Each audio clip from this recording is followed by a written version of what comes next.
All right, let's talk some Texans football. Hey, if you are new to this channel, my name is Craig. Me and my buddy Chris started this a few years back.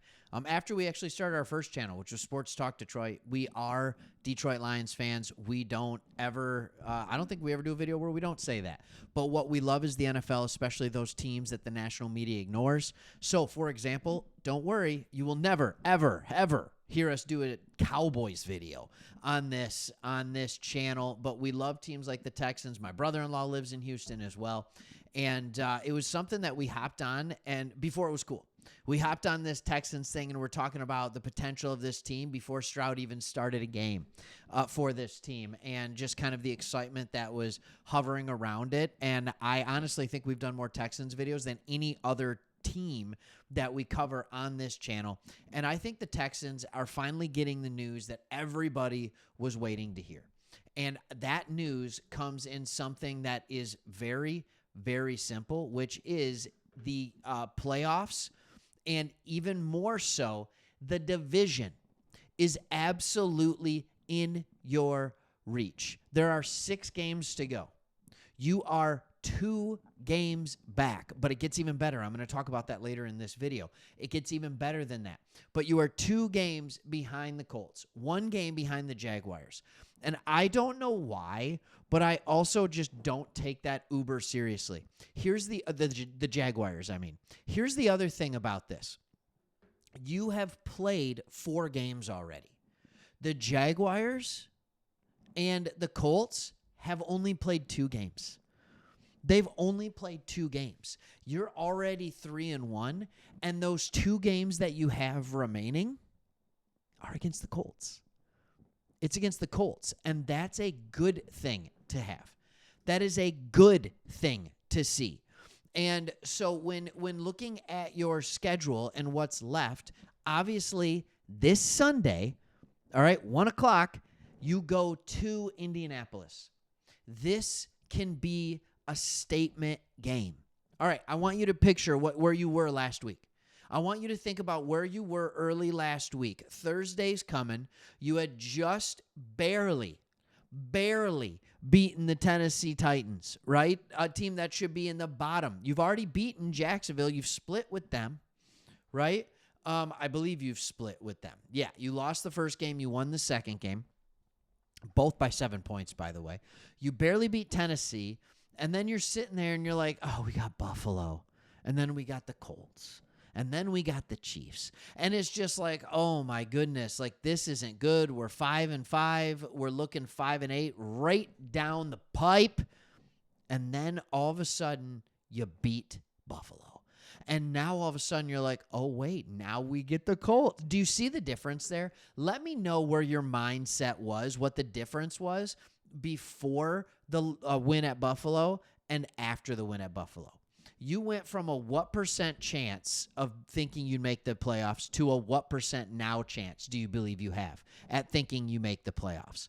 I also wanted to say, the other side of this is what % chance did you think you had to win the division? And now you beat Buffalo, a team that's not even in your division. What is the % chance you think you have now?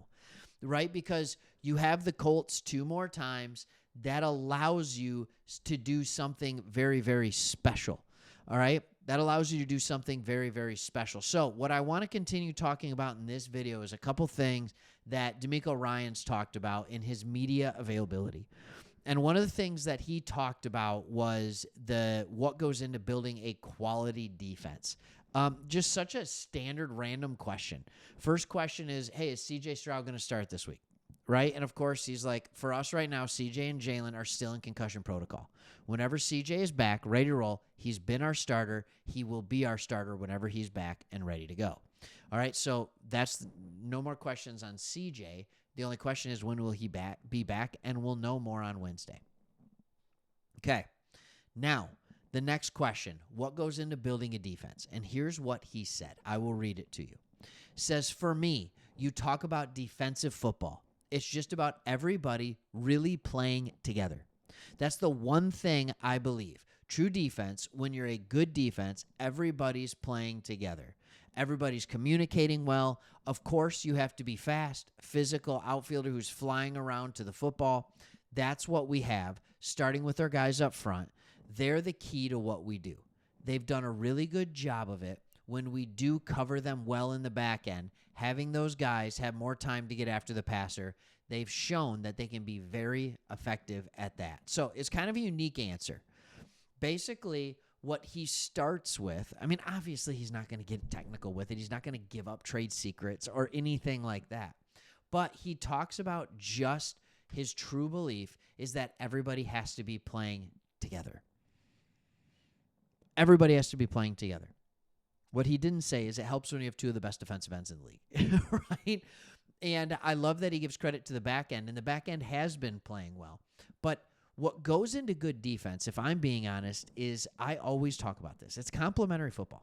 And a lot of times when we talk about complementary football, we're talking about from the offense to the defense. Is the offense playing well, and is the defense playing well? Are they complementing each other well? Well, let's talk about that for a second. On the defensive side of the ball, is the defensive line producing enough pressure that the secondary doesn't have to hold up in coverage long enough, right? And when the defensive line is struggling to get pressure, is the secondary holding up long enough so that it allows the defensive line to get pressure? That's the complementary football of it. And the linebackers, by the way, because I know I talked about the front and I talked about the back end, but I didn't talk about the middle. I didn't talk about the linebackers because the linebackers are part of either one of those. They're part of either one of those, especially when it comes into the run game. They're either blitzing or they're dropping back in coverage, so they become part of the front four or they become part of the back end, depending on what the play call is. Here's the thing that the Texans have going for them that the Indianapolis Colts do not have going for them. The Houston Texans have been there before. The Houston Texans have won this division each of the last 2 years. The Houston Texans have playoff victories, right? What have the Colts done?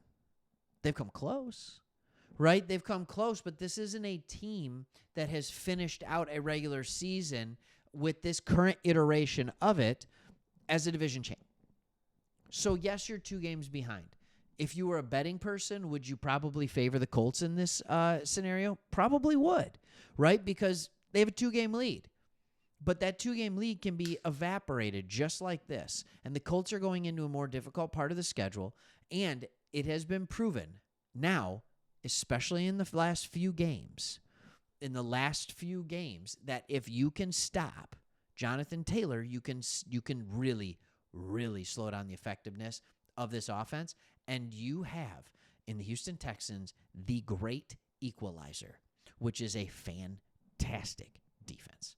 Fantastic defense. This will keep you in any and every single game. What's your confidence level? Let me know. Throw the comments in there, and we'll see you on the next one.